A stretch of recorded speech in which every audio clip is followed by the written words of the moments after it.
महापालिकेकडून सीसीटीव्हीची प्रिंटरची थेट खरेदी प्रक्रिया चुकीची असून निविदा प्रक्रिया न राबवता थेट कोटेशन मागून खरेदी केल्याचा आरोप माजी उपमहापौर भूपाल शेटे यांनी केलाय। 1.5 कोटी रुपयांच्या या खरेदीची चौकशी व्हावी असे निवेदन प्रशासक के मंजुलक्ष्मी यांच्याकडे केलंय। महापालिकेप्रमाणे जिल्हा परिषद ही देखील स्थानिक स्वराज्य संस्था आहे, परंतु त्यांनी निविदा प्रक्रिया राबवून सीसीटीव्ही कॅमेऱ्याची खरेदी केली।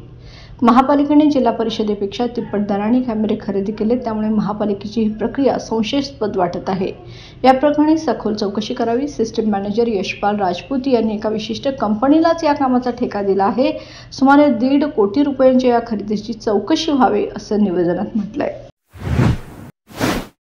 बाळ, फ्रीजमधून श्रीखंड काढ ना। आम्ही पूर्वी घरीच बनवायचो श्रीखंड, त्याची चवच वेगळी होती। आता काय सगळं रेडीमेड। आजी, हे श्रीखंड खाऊन बघ। आज तुझ्या आईनं घरीच बनवलं की काय? हे आहे गोकुळचं श्रीखंड। अगदी जिभेवर रेंगाळणारं। जिभेवरच नाही तर मनावरही रेंगाळणारं। गोकुळ श्रीखंड, मनावर रेंगाळणारं।